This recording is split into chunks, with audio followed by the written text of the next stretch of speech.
தனம் தரும் கல்வி தரும் ஒரு நாளும் தளர்வு அறியா மனம் தரும் தெய்வ வடிவம் தரும் நெஞ்சில் வஞ்சமில்லா இனம் தரும் நல்லனவெல்லாம் தரும் அன்பர் என்பவர்க்கே கணம் தரும் பூங்குழலால் அபிராமி கடைக்கண்களே. அபிராமியுடைய கடைக்கண் பார்வையினால் உங்கள் அனைவரையும் சந்திப்பதிலே பெரும் மகிழ்ச்சி. என் அன்பான பிளே தமிழ் நேயர்களே, நம்ம எதிர்பார்த்த குரு பெயர்ச்சியை பற்றி உங்களோடு பகிர்ந்து கொள்வதில் பெருமை கொள்கிறேன். ஏன்னா எல்லா பெயர்ச்சியை விட குரு பெயர்ச்சிக்கு மிகப்பெரிய ஒரு சக்தி உண்டு. அது எப்படிப்பட்ட சக்தி அப்படின்னா, இன்னி வரைக்கும் நம்மளை யாராவது ஒருத்தவங்க வழி நடத்தலை, ஒருத்தவங்க வாய்ப்பு கொடுக்கலை அப்படின்னா நம்ம முன்னுக்கு வர முடியாது. அப்போ யாரோ ஒருத்தவங்க நம்மளை வழி நடத்தணும், யாராவது ஒருத்தவங்க நமக்கு ஒரு வாய்ப்பு கொடுக்கணும். அப்படி வாய்ப்பு கொடுத்து வழி நடத்தினா தான் வாழ்க்கையில் டெவலப்மெண்ட்டு வரும். இதுதான் ஒரு நல்ல முடிவு, அதுதான் 100% வெற்றி. சில பேர் சொல்லுவாங்க நானே முன்னுக்கு வந்தேன் அப்படின்வாங்க. நானே முன்னுக்கு வந்தேனாலும் யாரோ ஒருத்தவங்க கனெக்ஷன் கொடுத்துருப்பான், சொந்தக்காரன் இருக்காது. யாரோ பிரத்தியார் ஒரு தெரியாத முகம் நம்மளை லிஃப்ட் ஏற்றி விட்டுருக்கும். இதுதான் லைஃப்பில் நடந்திருக்கும். அப்போ அந்த இடத்துல தான் குரு நமக்கு ஹேண்டில் பண்ணுறார். இப்போ வழி தெரியாதவர்கள், நான் வழியை தொலைச்சிட்டேன், எனக்கு ஒரு வழி தெரியல, எனக்கு ஒரு பாதை தெரியல, என் லைஃப்பில் எனக்கு ஒரு சக்ஸஸ்ஃபுல்லான ஒரு மீட் நடக்கணும்னு நினைக்கிறேன், அது நடக்க மாட்டேங்குது, என் லைஃப்பில் இதெல்லாம் இழந்து நிற்கிறேன், எனக்கு ஏதாவது ஒரு பிடிமானத்தோடு நான் ஏறணும் அப்படின்னா இந்த குரு பெயர்ச்சி உங்களுக்கு சப்போர்ட் பண்ண போகுது. இது நிதர்சனமான உண்மை, நம்பி சொல்கிறேன். வருகின்ற மே மாதம் 26ஆம் தேதி காலையில் 11 மணிக்கு குரு பகவான் மிதுனத்திலிருந்து கடகராசியிலே பிரவேசம் செய்கிறார். மே மாதம் 26ஆம் தேதி காலையில் 11 மணி மிதுன ராசியிலிருந்து கடகராசிக்கு பிரவேசம் செய்கிறார். இந்த கடகத்தில் குரு வர்றதுனால ஏறத்தாழ ஒரு 12 வருஷத்துக்கு பிறகு மீண்டும் இந்த குரு பகவான் கடகத்துக்குள்ளே நுழைகிறார். என்ன அவ்வளோ பெரிய உத்தமமாக கடகம் அப்படின்னா, எஸ், கடகம் குரு உச்சம் பெற்ற வீடு. அப்படிப்பட்ட இடத்துக்குள்ளேயே குரு என்ட்ரி ஆகிறதுனால இந்த குரு பெயர்ச்சி எல்லாருக்குமே மிகப்பெரிய அற்புதங்களை, மிகப்பெரிய யோகங்களை கொடுக்க போகுது. பிளே தமிழ் நேயர்களே, அதில் எத்தனை சதவிகித வெற்றியோடு நாம் இருக்க போகிறோங்கிறத ஒவ்வொரு ராசிக்கு சொல்கிறேன். ஸ்கிப் பண்ணாமல் பாருங்கள். முடிவில் ஒரு ட்விஸ்ட் வச்சுருக்கிறேன், அந்த ட்விஸ்ட்டை கண்டிப்பாக பாருங்கள். பணம் கொஞ்சம் இருந்தால் போதும் சார், நான் நிறைய பேருக்கு ஹெல்ப் பண்ணுவேன். எனக்கு ஆண்டவன் கொஞ்சம் லிஃப்ட் ஏற்றி விட்டால் போதும் சார், நான் எல்லாரையும் வாழ வைப்பேன். இப்படி ஒரு நல்ல குணம் கொண்டவர்கள் கன்னிராசிக்காரர்கள். குணத்தாலும் மனத்தாலும் மற்றவர்களுக்கு தீங்கு விளைவிக்காதவர்கள், முருகனுக்கு ரொம்ப பிடித்தவர்கள். எப்படியா இருந்தாலும் கன்னிராசிக்குள்ளே முருகன் கலந்துருப்பான்.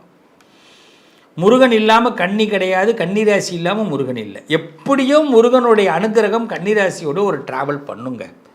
இதுதான் கன்னிராசிக்கு இருக்கிற ஸ்பெஷல். சில பேர் சொல்லுவாங்க, நான் முருக கடவுளே எனக்கு வேண்டாம் அப்படின்னு நினச்சேன் அப்படின்வாங்க. நம்பவே மாட்டீங்க. ஏதாவது ஒரு சந்தர்ப்பத்தில் நீங்கள் நிற்கிற இடமே முருக கடவுள் கோயிலுக்கு நிற்கிருவீங்க, அந்த இடத்துல தான் நிற்பீங்க. அதே மாதிரி பார்த்தீங்கன்னா, நீங்கள் ஒரு ட்ராவலுக்கு போகிறீங்க அப்படின்னா கடவுளே நம்ப அப்படின்னா யாம் இருக்க பயம் ஏன் முன்னாடி ட்ராவல் போயிட்டுருக்கும்.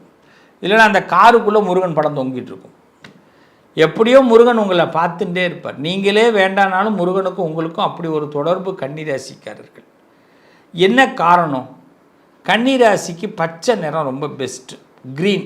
அதில் புதன் உச்சம் ஆட்சி பெற்ற வீடாக இந்த கன்னி இருக்கிறதுனால மனசும் பச்சை பசேல்னு தான் இருக்கும். அதில் தான் என்ன ஒன்றுன்னா, அந்த பச்சை பசேல்னு இருக்கிற மனசில் பாசி படந்தால் வலிக்கு விடும் மற்றவங்களை. இந்த கன்னி ராசிக்காரவங்க என்ன பண்ணுவாங்கன்னா, அந்த பாசியில் தானே வலிக்கிடுவாங்க. இந்த பாசத்தில் வழுக்கக்கூடியவர்கள். அதனால் என்றைக்குமே ஒன்று தெரிஞ்சுங்க, ரொம்ப யார் மேலேயும் பாசம் வைக்காதீங்க. ஃபஸ்ட்டு அது உங்களுக்குள்ள ஒரு சந்நியாச ஹேபிட்டை வச்சுங்க. நான் ஒரு சன்னியாசியா, நீங்கள் குடும்பத்தில் இருந்தாலும் சன்னியாசின்னு வச்சுங்க. சன்னியாசினா என்ன? எல்லாரையும் சமமாக பார்க்கக்கூடியவர்கள். எந்த ஆசாவாசங்களுக்கும் அடிக்ட் ஆகாதவர்கள். கரெக்டு தானே? எல்லாருக்கும் ஆசீர்வாதம் பண்ணக்கூடியவர்கள், யாரையும் திட்டாதவர்கள். இதான் உண்மை. இதை மட்டும் பேஸ் பண்ணுங்கள். இப்போ வரக்கூடிய இந்த குரு பெயர்ச்சி மே மாதம் 26ஆம் தேதி பகல் 11 மணிக்கு மிதுனத்தில் இருக்கிற குரு கடகத்துக்கு உள்ள என்ட்ரி ஆகிறார். உங்கள் ராசிப்படி 11வது வீட்டுக்கு வரார். லாபஸ்தானம். ரொம்ப நாளாக ஆசைப்பட்ட விஷயம் நடக்க போகுது. கடந்த குரு பெயர்ச்சி இடமாற்றத்தை கொடுத்துட்டார். கடந்த குரு பெயர்ச்சி சில பேர் நம்மளை பிடிக்காதவன் நம்மளை துரத்தி விட்டுட்டான். சில பேர் வந்து நம்மளை விலக்கி விட்டுட்டான். சில பேர் நம்மளை வந்து கீழே தள்ளி விட்டுட்டான். இப்படி தான் நடந்தது. நமக்கு ஆசை வார்த்தை காட்டி சில விஷயத்தை செய்ய விடாமல் ஆக்கிட்டாங்க கடந்த குரு பெயர்ச்சி. இந்த குரு பெயர்ச்சி சர்ப்ரைஸ் காத்திருக்கு. எஸ், நம்பலாமாங்கிறீங்களா? முருகனை நம்புங்க. என் வார்த்தையை நம்ப வேண்டாம், முருகனை நம்புங்க. அந்த முருக பெருமான் இதை செய்வார்.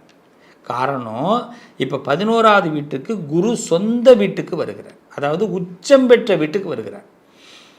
குரு உச்சம் பெற்ற வீடு. அதில் பெரிய பலம் என்ன தெரியுமா? அவர் அங்கிருந்து எங்கே பார்க்குறாருன்னா, குருவுடைய பார்வை பாருங்க, சரியாக மீனத்தை பார்ப்பார். புரியுதுங்களா? 9வது வீடு.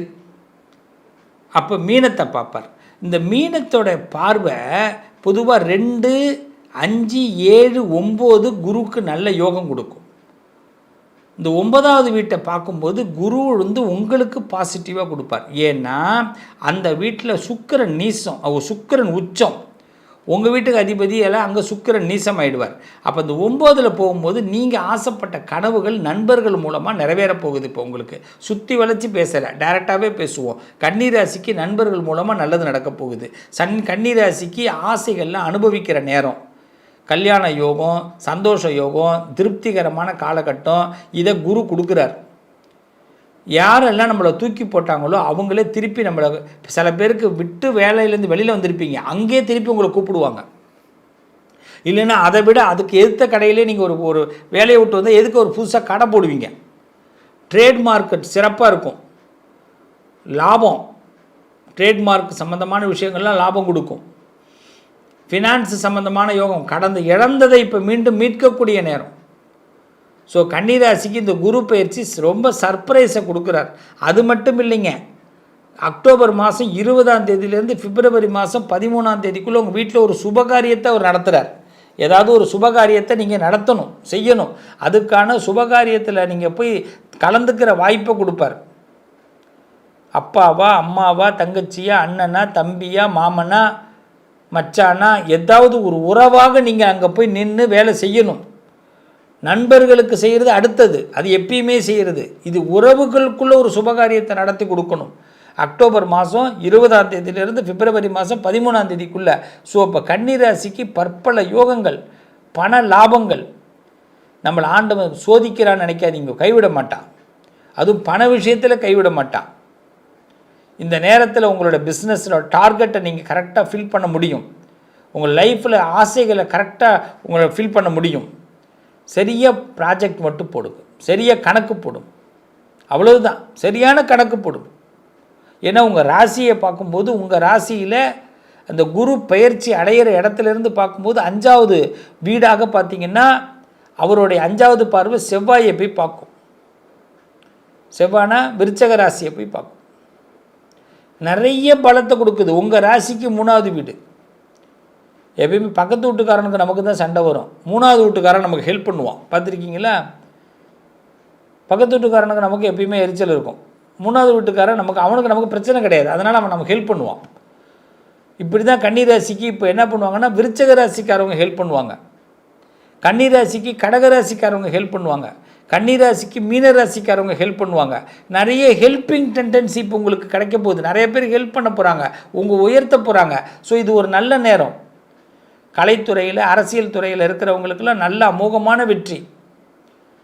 ஆனால் ரொம்ப சூட்சமமான வெற்றியை அரசியலில் கொடுக்குறான். சூட்சமம் அப்படின்னா என்ன? அதாவது பார்த்திங்கன்னா இன்றைக்கி நீங்கள் ஒரு வெற்றி பெறுகிறீங்கன்னா அரசியல் சார்ந்த விஷயங்களில் இது நீடிக்கிறது ரொம்ப கஷ்டம். இது நீடிக்கிறது ரொம்ப கஷ்டம். அதை நீடிக்க வைக்கணும். அதுக்கு தான் மீன ராசி, விருச்சக ராசி, இந்த கடகராசிக்காரவங்களெல்லாம் நம்ம என்ன பண்ணிக்கணும்? பிடிச்சி வச்சுக்கணும். அவங்க சொல்கிற மாதிரி இப்போ நம்ம கேட்கணும். அப்போ தான் இந்த கன்னிராசியால் ட்ராவல் கரெக்டாக பண்ண முடியும். இதில் இந்த கன்னிராசிக்காரவங்க ஏதாவது நம்ம சொதப்பினோம்னா நம்மளுடைய ட்ராவலை என்ன பண்ணுவாங்க, 2000 கரெக்டாக இந்த குரு பயிற்சிக்கிட்ட நெருக்கத்தில் என்ன பண்ணுவாங்க, நம்மளை சிரமத்தை கொடுப்பாங்க. ஏன்னா சனி ஆல்ரெடி 7th பிளேஸில் இருக்கார். ஸோ அதனால தான் நான் சொல்கிறேன், கன்னிராசிக்காரவங்க நண்பர்களை நெருக்கி வைத்து கொள்ளுங்கள். நல்ல நண்பர்கள், நல்ல யோகக்காரர்களை கையில் வச்சுக்கிட்டு அவங்களோட ட்ராவல் பண்ணுங்கள். சக்ஸஸ்ஃபுல்லாக ஆகும். எந்த ஒரு விஷயத்தையுமே உங்களோட மைண்ட்லேருந்து வெளியில் சொல்லும்போது டேரெக்டாக ஃப்ரெண்டுக்கு சொல்லுங்கள். இன்னொருத்தர் இந்த மீடியேட்டரே இருக்கக்கூடாது. எந்த விஷயத்துலையும் மீடியேட்டர் இல்லாமல் பார்த்துங்க. கன்னிராசிக்கு அதான் ஹெல்ப்பு. நான் இப்போ சொல்கிறதே டிப்ஸ், அவ்வளோதான். முருகனை பிரார்த்தனை பண்ணுங்கள். முருகா முருகா முருகான்னு நிறைய எல்லா இடத்துலையும் முருகனை கும்பிடுங்க. முருகன் ஏதாவது ஒரு ரூபத்தில் உங்களுக்கு உதவி பண்ணுவார். ஆனால் இந்த காலகட்டத்தை பொறுத்த வரைக்கும் ஏற்படக்கூடிய வெற்றியை நிரந்தரப்படுத்துறது கன்னிராசிக்காரர்களுடைய திறமை. இந்த திறமைக்கு நம்ம என்ன பண்ணணும், எங்கே செவி சாய்க்கணும், எங்கே தலை வணங்கக்கூடாது, எங்கே தலை வணங்கணுங்கிறத பார்த்து நீங்கள் பண்ணினீங்கன்னா சக்ஸஸ்ஃபுல்லாக இருப்பீங்க. இந்த கன்னிராசிக்காரர்கள் பொது வாழ்க்கையில் உள்ளவர்களுக்கு நல்ல நேரம், வியாபாரத்தில் உள்ளவர்களுக்கு நல்ல நேரம், லாபத்தை பெறக்கூடிய நேரம், புதிய பிஸ்னஸ் ஆரம்பிக்கிறவங்க, வேலை போயிடுமே நினச்சவங்களுக்கெல்லாம் வேலை போனவங்களுக்கு திரும்பி வேலை கிடைக்கிற நேரம். ஸோ இது நல்ல மணி ஏர்னிங் பண்ணுற டைம். ஸோ பெஸ்ட்டான வாய்ப்பை இந்த குரு பகவான் கொடுக்குறார், பயன்படுத்தி. என்ன இந்த குரு பெயர்ச்சி பலனை பார்த்தீங்களா? ரொம்ப சிறப்பான ஒரு விஷயம் என்னன்னு தெரிஞ்சுக்கிட்டீங்களா? அப்போ எளிமையாக இந்த குரு பயிற்சியை நம்ம ஹேண்டில் பண்ணோம்னா நிச்சயமாக நமக்கு தோல்விங்கிற ஒரு விஷயம் வராது. நம்ம லைஃப்பில் ஒரு சக்ஸஸ்ஃபுல்லான மீட்டை தான் பகவான் நமக்கு கொடுக்க போகிறார். எல்லா சந்தர்ப்பங்களும், நீ சந்திக்கக்கூடிய எல்லா விஷயங்களும் வாழ்க்கையில் ஒரு பலனை கொடுக்கும். நாம் பேசக்கூடிய எல்லா செயல்களும் வாழ்க்கையில் ஒரு பலனை கொடுக்கும். நாம் நடந்து கொள்ளக்கூடிய எல்லா செயல்களும், நடந்து கொள்ளக்கூடிய நிகழ்வுகளும் வாழ்க்கையில் ஒரு பயனை கொடுக்கும். ஆக நம்ம லைஃப்பில் எதை சந்திக்கிறோம், எதை பேசுகிறோம், எப்படி செயல்படுறோம் அப்படிங்கிறது வருங்காலத்தில் நமக்கு அது ஒரு பலனை கொடுக்கும். நல்ல வழியில் போயிருந்தால் நல்ல பலனை கொடுக்கும், கெட்ட வழியில் போயிருந்தால் கெட்ட பலனை கொடுக்கும். இதை உணர்த்துகிற நேரம்தான் இந்த குரு பயிற்சி. அதனால் யாருடைய அறிவுரையும் யாருடைய வழிகாட்டுதலையும் அப்படி அலட்சியமாக தள்ளாமல் அந்த வழிகாட்டுதலை, அந்த அறிவுரைகளை முடிஞ்ச வரைக்கும் மனசில் உள்ளே தூக்கி போட்டு வச்சுக்கிங்க, ஸ்டோரேஜ் பண்ணிவிடுங்க. எத்தனையோ விஷயத்தை ஸ்டோரேஜ் பண்ணுறோம், எவ்வளோதோ விஷயத்தை வேண்டான்னாலும் அதை திரும்பி ஏதாவது ஒரு சீக்ரெட் பாக்ஸில் போட்டு வச்சுருக்குறோம். அது மாதிரி இதையும் ஒன்று போட்டு வைங்க. அப்போ பெரிய மனுஷங்க சொல்கிறது, குருமார்கள் சொல்கிறது, நண்பர்கள் சொல்கிறத அது நமக்கு நன்மைகளை கொடுக்கும். இந்த குரு பயிற்சியால் வாழ்க்கையில் எல்லாருடைய வளமும் அதிகமாகும். ரொம்ப சிம்பிளாக ஒரு மேஜிக் மட்டும் சொல்லி முடிக்கிறேன். பிரதி வியாழக்கிழமை தேர்ஸ்டே நீங்கள் பக்கத்தில் இருக்கிற குரு சன்னதிக்கு போய் குருவை பிரார்த்தனை பண்ணுங்கள். எல்லாரும் குரு சன்னதிக்கு போய் குருவை ஒரு பிரார்த்தனை. குருக்கிட்ட எப்படி பண்ணணும்? குருவே நமஸ்காரம், குரு பிரம்மா குரு விஷ்ணு குரு தேவோ மகேஸ்வரகா குரு சாட்சாத் பரபிரம்மா தஸ்மை ஸ்ரீ குரவே நமகா அப்படின்னு சொல்லிட்டு, எல்லாம் நீதான்ப்பா, எல்லாருக்கும் குருவாக இருக்கிற, எனக்கும் குருவாக இருந்து உன்னுடைய பார்வை நான் எனக்கு படும்படி என் வாழ்க்கையை உயர்த்து, மங்களகரமான விஷயங்களை நடத்தி கொடு, இதுக்கு பிறகும் நான் எதிர்பார்த்து வாழக்கூடிய ஒரு வாழ்க்கையை கொடுத்துடாதேன்னு குருக்கிட்ட கம்பல்சரி ஒரு பிரார்த்தனையை வைங்க என் உறவுகளே. அதுவும் மே மாதம் 26ஆம் தேதி பகல் 11 மணிக்கு கம்பல்சரி இந்த வீடியோவை உங்களுக்கு இப்போலேருந்து ரெடி பண்ணி வச்சுக்கோங்க. நீங்கள் இந்த வீடியோலேருந்து போய் 11 மணிக்கு அலாரம் வச்சுருங்க. கண்டிப்பாக நீங்கள் சொல்கிற ஒரு சொல், செய்கிற செயல் அன்ற 11 மணிக்கு குருவை உங்கள் வீடியோவில் அப்படி துருக்கி உங்கள் செல்ஃபோன் வச்சுருப்பீங்க. அதில் பார்த்தீங்கன்னா கண்டிப்பாக குரு தட்சிணாமூர்த்தி குரு பகவான் உங்களுக்கு அனுகிரகம் பண்ணுவார். எங்கேருந்தோ ஒரு நேரலை, ஒரு லைவ் கிடைக்கும். அதுவே உங்கள் வாழ்க்கையோட ஒரு முன்னோட்டம், ஒரு முன் ஆரம்பமாக இருக்கும். நல்லது நடக்கும். மீண்டும் உங்களை இந்த சிவஸ்ரீ ப்ளே தமிழ் வாயிலாக மீண்டும் உங்களை சந்திக்கிறேன். குரு வணக்கத்தோடு மீண்டும் உங்களை சந்திக்கிறேன். நல்லது நடக்கும்.